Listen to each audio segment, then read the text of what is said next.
আসসালামু আলাইকুম।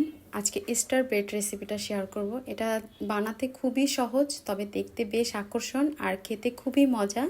সামান্য এক টুকরা চিকেন দিয়ে কিন্তু এই রেসিপিটা তৈরি করা যায়। আর এভাবে ব্রেডটা বানিয়ে সকালে, বিকেলে কিংবা বাচ্চাদের টিফিনেও কিন্তু দিতে পারেন। বাচ্চাদের টিফিনে দিলে ব্রেডটাতে বাচ্চাদের পেট ভরে যাবে আর ওরা কিন্তু এনজয় করবে এটা খেতে। আশা করছি সবারই আজকে আমার এই রেসিপিটি ভালো লাগবে। তো এর জন্য প্রথমে আমি নিয়ে নিচ্ছি ময়দা নিয়েছি আমি এখানে 1.5 বাটি। 2টা রুটি যেহেতু করতে হবে, তো আমি 1.5 বাটি ময়দা নিয়েছি। দিয়ে দিচ্ছি লবণ পরিমাণ মতো, হাফ চামচের চাইতে একটু কম দিয়েছি। আর ঘি দিয়েছি 1 টেবিল চামচ, তবে ঘিটা স্কিপ করতে পারেন। আর চিনি দিয়ে দিলাম আমি 3 টেবিল চামচ। আর রাইস চামচের 1 চামচ দিয়েছি ইস্ট। তারপর একটা ডিমের কুসুমটা আমি তুলে রেখেছি আর সাদা অংশটা আমি এখানে দিয়েছি। কেন দিয়েছি সেটা আমি আপনাদের সাথে পরে শেয়ার করব। তারপর এটা খুব ভালো করে হাত দিয়ে ডলে ডলে মথে নেব। তারপর এখানে দিয়ে দিচ্ছি হালকা কুসুম গরম দুধ।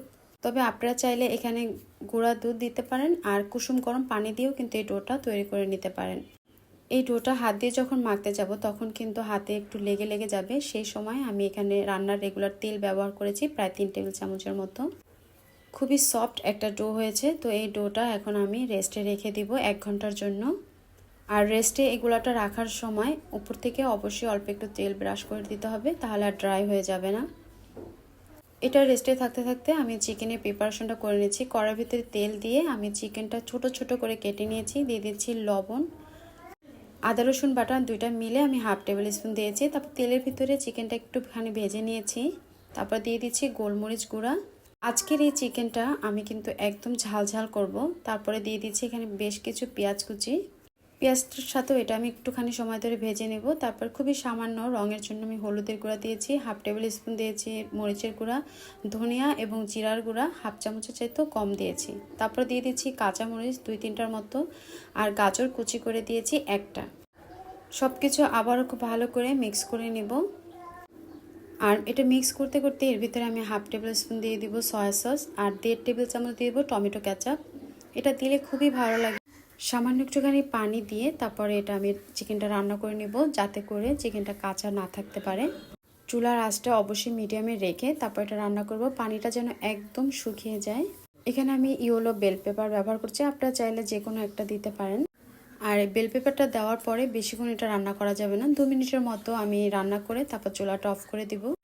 আর অবশ্যই এর উপরে দিয়ে দিব হালকা করে একটুখানি গরম মশলা। তারপর পুরটা আমি নামিয়ে ঠান্ডা করে নিব। আর ওদিকে যে আমি ডোটা তৈরি করে রেস্টে রেখে দিয়েছিলাম সেটাও আমার একদম ফুলে, দেখতে পাচ্ছেন কতটা সুন্দর হয়েছে। এখন ভিতর থেকে বাতাসটা বের করে আমি আরও এটা 2-3 মিনিটের মতো হাত দিয়ে মথে নিব। তারপরে 2টা ভাগে ভাগ করে নিব।